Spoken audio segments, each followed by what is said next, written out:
Hi everybody, thank you for joining me for this video. Today I'm going to be doing the block-in for this woodland path, and the block-in is essentially where we get the colours and values approximately in the right place. There's going to be no detail in this painting at all, it's just going to be patches of colour just to give me a basis from which I can then develop the painting. I'm going to be working in oils, but that doesn't mean to say that you have to work in oils. You could do exactly the same in acrylics and you get just as good a result. Okay, I'm working on an MDF panel. This isn't actually the one, I've actually started the painting, and all I've done is put a layer of gesso on this panel and sanded it nice and smooth so that I can get a really nice finish to the painting.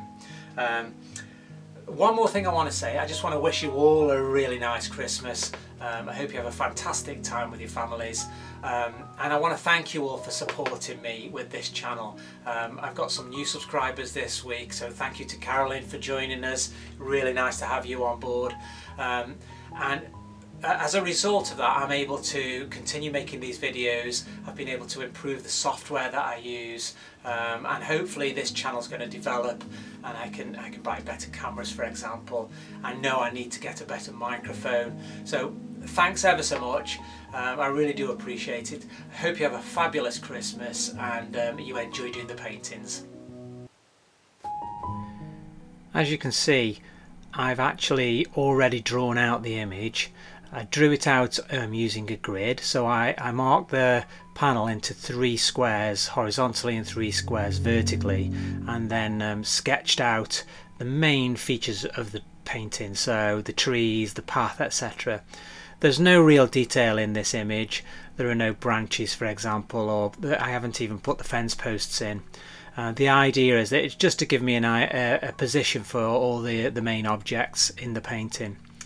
All I'm aiming to achieve with this block-in is to get the white of the panel covered with approximate colours and values, so eventually all of this will be painted over, but it'll give me a really useful guide as to where I can add details and the colours that I'll be using later on in the image. The oil that I'm using is being put on quite thinly. I'm using some of the glaze medium that I mentioned earlier, and that allows the paint to go on very thinly, which means it will dry quickly as well, and it will allow me to glaze over the top later on in subsequent layers. You don't necessarily have to paint this image in oil. You could do exactly the same process that I'm doing here using acrylic paint. Really, I mean, my preference is oil, that's what I've always tended to use, but acrylics would do this equally as well. The only thing you have to be aware of with acrylics is obviously the drying time. They dry so much quicker. If you notice when I'm painting this, I'm moving the brush around in lots of different directions, and I'm trying to create some interesting marks. When you paint, it's not a case of just emulsioning the wall.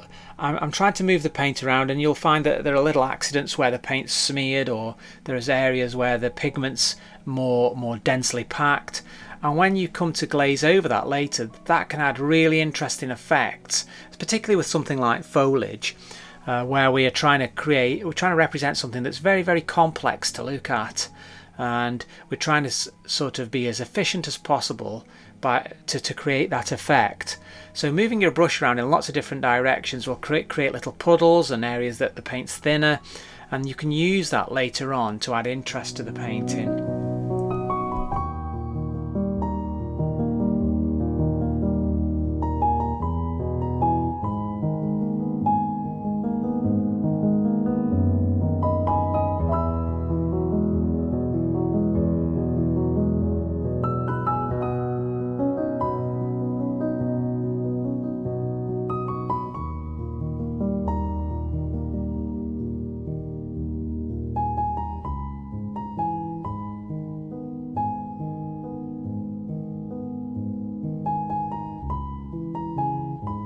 So you can just see now that I'm using a small fan brush just to move some of that wet paint around.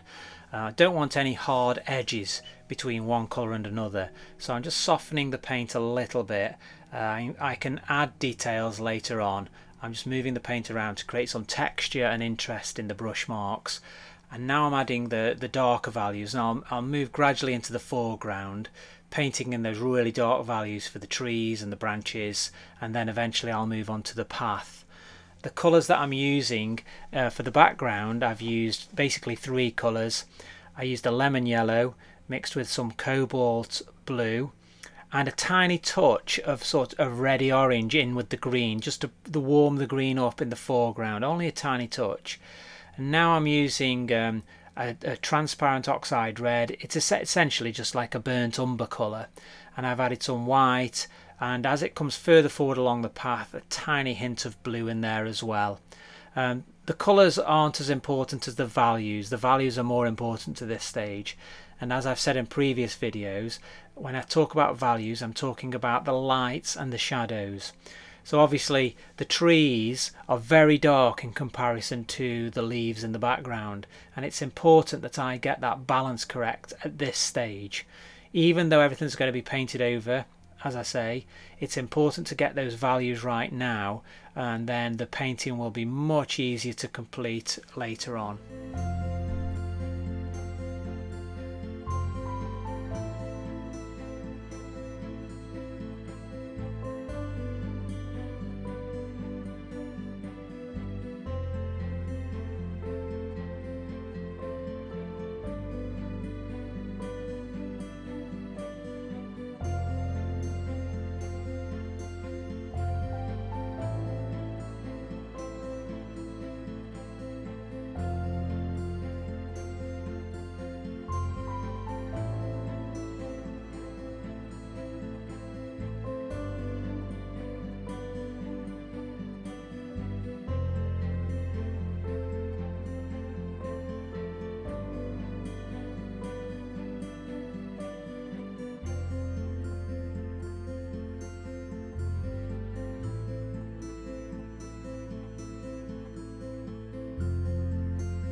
So I've almost finished the block in there.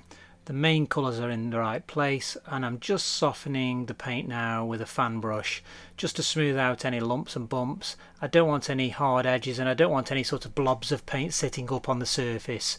And once I've done that, I'm just going to get a paper towel and in a second and wipe away some highlights where the sun's catching the footpath, just so that when I paint over that at the end, it'll give me an indication as to where the lighter parts of the path are going to be.